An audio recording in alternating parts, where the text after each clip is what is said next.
ओम शांति। 1/8/1971 के अव्यक्तवाणी के महावाक्य सार है स्वयं की स्टेज को सेट करने की विधि। आज समाप्ति का दिन है, वह समर्पण होने का दिन है। समर्पण अर्थात जो भी ईश्वरीय मर्यादाओं के विपरीत संस्कार व स्वभाव व कर्म है उसको समर्पण कर देना है। जैसे कोई मशीनरी को सेट किया जाता है तो एक बार सेट करने से फिर ऑटोमेटिकली चलती रहती है।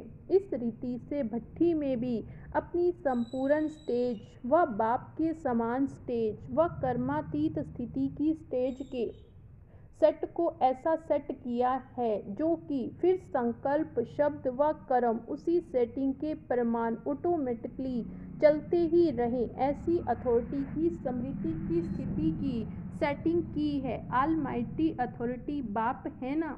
आप सभी भी मास्टर ऑलमाइटी अथॉरिटी अपने को समझते हो। जो ऑलमाइटी अथॉरिटी की स्टेज को एक बार सेट कर देते हैं वह कभी भी ऐसे सोचेंगे नहीं, वह कहेंगे नहीं, वह करेंगे नहीं जो कि कमजोरी के लक्षण होते हैं। क्योंकि मास्टर ऑलमाइटी अथॉरिटी हो। जब विश्व को इतने थोड़े समय में परिवर्तन करने की अथॉरिटी है तो क्या मास्टर ऑलमाइटी अथॉरिटी में अभी अभी एक सेकंड में अपने को परिवर्तन करने की शक्ति नहीं? हम मास्टर ऑलमाइटी अथॉरिटी हैं। इस स्थिति को सेट कर दो। ऑटोमेटिकली चलने वाली जो चीज होती है उनको बार बार सेट नहीं किया जाता। एक बार सेट कर दिया फिर ऑटोमेटिकली चलती रहती। आप लोग भी अभी सहज और सदा के कर्म योगी अर्थात निरंतर विकल्प समाधि में रहने वाले सहज योगी बने हो कि योगी बने हो। जो सदा योगी रहते हैं वे सदाचारी रहते। सदाचारी कौन बन सकता है? जो सदा योगी स्थिति में स्थित रहते हैं वही सदाचारी होते हैं। हम सदाचारी हैं इसलिए कभी कैसे भी डगमग नहीं हो सकते, सदैव अचल अडोल हो। ऐसे ही अपनी भट्ठी में प्रतिज्ञा रूपी स्विच को सेट किया है। अगर प्रतिज्ञा रूपी स्विच सेट कर दिया तो प्रैक्टिकल में प्रतिज्ञा प्रमाण ही चलेगा ना। तो सदाचारी व निरंतर योगी वे सहज योगी नहीं हो जाएंगे। गायन है कि पांडव पहाड़ों पर जाकर गल गए।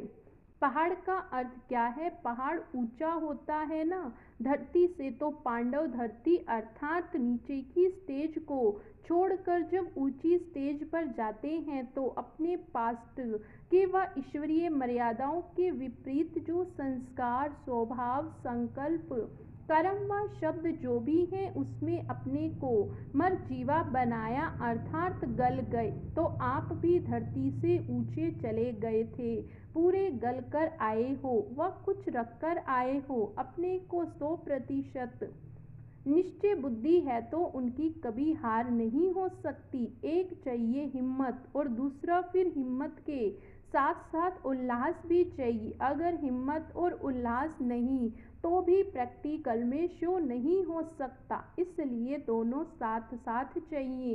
एक अंतर्मुक्ता और दूसरी बाहर से शो करने वाली हर्षित मुक्ता, वह अवस्था है। दोनों साथ साथ चाहिए।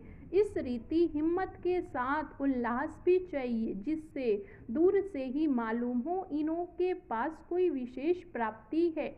जो प्राप्ति वाले होते उनके हर चलन नैन चैन से वह उमंग उत्साह दिखाई देता। भक्ति मार्ग में सिर्फ उत्साह दिखाने के लिए उत्सव मनाने का साधन बनाया है। खुशी में नाचते हैं कि कोई भी उदासी या उलझन आदि होती है वह किनारे हो जाती है। तो हिम्मत के साथ उल्लास भी जरूर चाहिए। और अविनाशी स्टैंप लगाई है।